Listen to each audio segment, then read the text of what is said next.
Hey, what's up folks, Jambook Reviews here with the first video in my Black Panther Retrospective series. This project will be a series of videos where I will be reviewing the solo runs of Marvel's Black Panther, from his first appearance in 1966 to the end of the latest completed run in 2021. I will not be reviewing team books like The Avengers, nor spin-offs like Agents of Wakanda, only the solo runs that I have physical copies of. These are retrospectives, so there will be spoilers throughout. With all that being said, let us begin. The Black Panther was created in 1966 by Stan Lee and Jack Kirby, and made his first appearance in issues 52 and 53 of their definitive run on the Fantastic Four.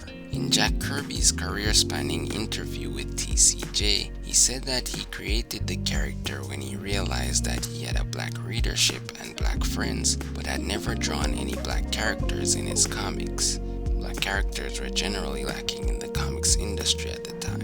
So he developed the original concept called the Cool Tiger. Stan Lee, in a 2005 interview with Alter Ego magazine, said that he wanted to create a black character without relying on stereotypes. So they both revised the concept and created an African superhero, who was also the king of a technologically advanced nation, thus giving us the iconic character we know today. The comics themselves are a masterclass in character introduction and compressed storytelling, though the dialogue and imagery are now a bit dated. Issue 52 opens with 3 members of the Fantastic Four flying an aircraft gifted to them by the mysterious ruler of an African nation. Upon landing, they meet up with his emissary who, on the king's behalf, invites them to Wakanda for a royal hunt, which they accept. So already the reader gets an idea of the king's affluence and influence.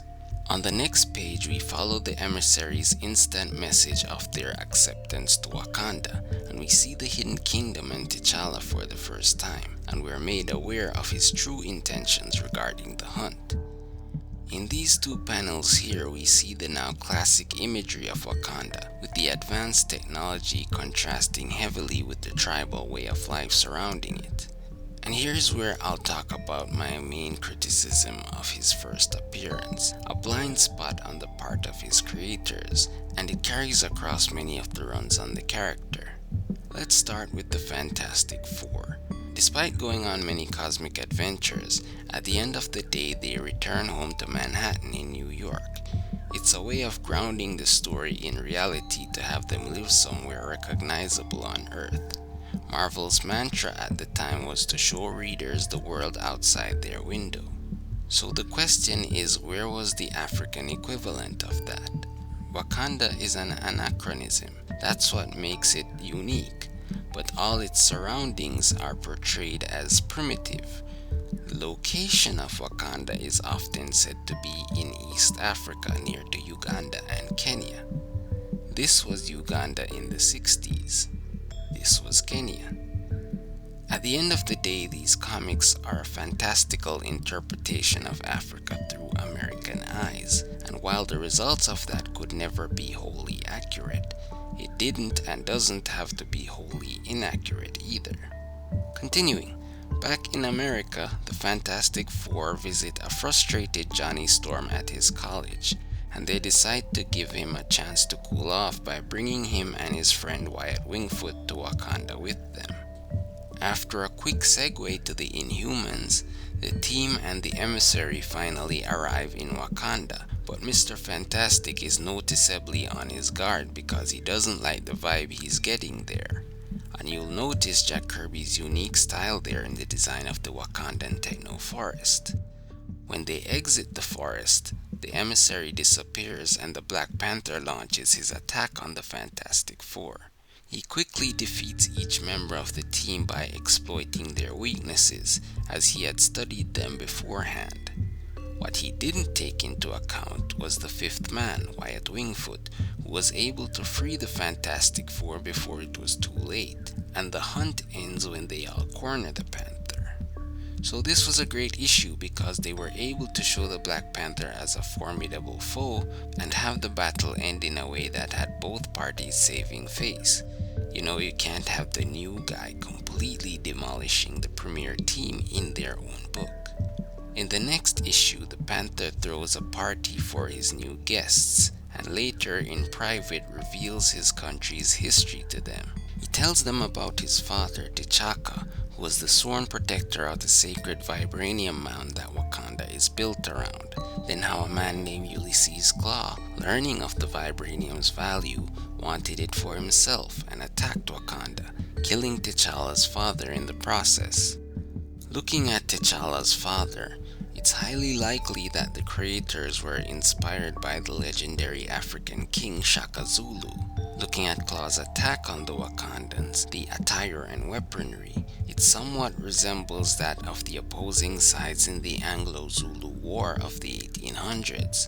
So it's an image of the whole colonial scramble for Africa. And on the next page, Kirby flips that image on its head, with the young T'Challa seizing Claw's weapon and turning it against him, destroying his hand and sending his forces running, thus protecting Wakanda from destruction. After the story, he informs the Fantastic Four that the reason he attacked them was a test to see if he would be able to face Claw if he ever returned to Wakanda. Suddenly, Wakanda is attacked by some large crimson animals, and T'Challa immediately knows that Claw has returned. The animals are impervious to most attacks, so the Fantastic Four and the Wakandans hold them off, while T'Challa hunts for Claw, and when he finally finds him, they have their climactic showdown. Brains over Brawn saves the day, and in true comic book fashion, Claw's ultimate fate is left up in the air. Now that T'Challa's mission is complete, he is unsure of his next step, and with encouragement from his new friends, he decides to become a superhero. And there ends Black Panther's first story arc. Just brilliant, 2 issues and you get a new character, his full backstory, and a battle with his archenemy. A very strong foundation. Now I'll talk about the first time I saw the character. It was the year 2007, around the time of the second Fantastic Four movie. That would explain why this particular comic ended up on the magazine rack at my local supermarket. There aren't any comic shops in Jamaica, but you can expect a random issue to pop up every once in a while. I was searching for a snack or something, and this cover by the late Michael Turner caught my attention. I had no clue who any of the characters were, but at that age, if it looked cool, I'd buy it. So I did. I can't tell you my initial reaction all those years ago, but rereading it now for this video, it turned out to be quite the issue. The summary at the beginning informs us that after the events of Civil War, Reed and Sue Richards have decided to take a break from the Fantastic Four in order to work on their marriage, and have temporarily left the team in the hands of the King and Queen of Wakanda. At the same time, the body of a fellow superhero named Gravity has been stolen by the planet Epoch, who is now being pursued by the aforementioned Fantastic Four as well as the Silver Surfer. So that's quite the setup right there. The issue opens with Mr. and Mrs. Fantastic on their vacation, and then jumps to the new Fantastic Four who have now crossed paths with the Silver Surfer because they're heading in the same direction. Even though they are well acquainted, they find themselves on opposing sides because they want Epoch for different reasons, and we quickly learn the personality differences. The Surfer, in a holier-than-thou way, says basically the four are outmatched and have to leave. Ben Grimm is offended by this and is like, no, we have to fight it out first, we're not gonna abandon our mission like that. And we get quite the battle between the Surfer and the new team. At the same time, Epoch is going ahead with his master plan, which is resurrecting the Gravity character. Back on the battlefield, the Black Panther makes his big entrance when the Surfer has the team on the ropes. And shout out to Paul Pelletier for that awesome artwork. This next scene is the part of the comic I remembered all these years later.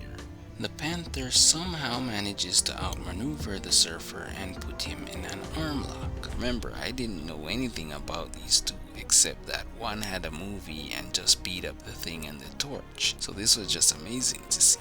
The advantage doesn't last long, however, as the Surfer gets backup from his fellow herald Stardust, and before somebody gets killed, the Surfer stops the fight because while T'Challa had him in the hold, he made him explicitly aware of why they wanted to catch Epoch, so they get to a point where they can talk it out. Both parties hold firmly to their agendas, and the Surfer gives us some philosophical musings on the good guy versus bad guy dichotomy. We also see that the new FF has its growing pains, as T'Challa and Ben Grimm don't see eye to eye on the team's approach to their objectives, and Storm and Johnny have to try to quell their tempers. Everything comes to a halt though when Galactus appears, ready to devour Epoch. The parties ultimately don't come to an agreement, and T'Challa hilariously leaves the Thing and the Surfer to fight it out. But before they can, the issue ends with the reanimated Gravity jumping in to stop the conflict. A great issue, we get a new team, a high-level battle, and a character coming back to life. This may have been my first Marvel comic, and what made it extra special was noticing years later that the writer of the issue was none other than the legendary Dwayne McDuffie. I think that's a good place to end the second part of this video. Now the third and final part of this video will focus on the real Black Panthers that came before the creation of the character. First we have the Anyato, more commonly known as the Leopard Men of West Africa. The Leopard Men were part of a secret society that was active from roughly the 1800s to the mid-20th century. According to colonial sources, they would dress in leopard skins with fake claws and attack travelers in order to cannibalize them. This view was cemented in the Western imagination by the fictional works of J. Edgar Rice Burroughs, and others. Modern scholars have found evidence to suggest that the Anyato were actually protecting their families from harm by attacking the slave traders and colonialists invading their homeland. Sightings of the Anyato have been scarce since the 1930s, but a parallel group known as the Ekpe lives in Nigeria to this day. Next is American heavyweight boxer Harry the Black Panther Wills. Wills competed during the 1910s and 20s, and at one point was considered the top contender to face Jack Dempsey for the world heavyweight title, but he was denied the opportunity because of racism. He won the title for world colored heavyweight champion 3 times before retiring in 1932. After boxing, Wills invested his money in real estate and was a successful businessman for the rest of his life. The next group appeared in World War II. The 761st Tank Battalion was a majority black military regiment in the then segregated US Army. They were called the Black Panthers because of their insignia, which was a Black Panther head with the motto, "Come out fighting." They served for over 180 consecutive days on the battlefield, and at the end of the war were called one of the most effective tank battalions. They earned about 300 Purple Hearts among other military decorations, and a monument was erected in Texas to honor them in 2005. Last but not least, we have the most famous group to bear the name, the Black Panther Party for Self-Defense. Surprisingly, even though they debuted the same year, the group and the character developed independently of each other.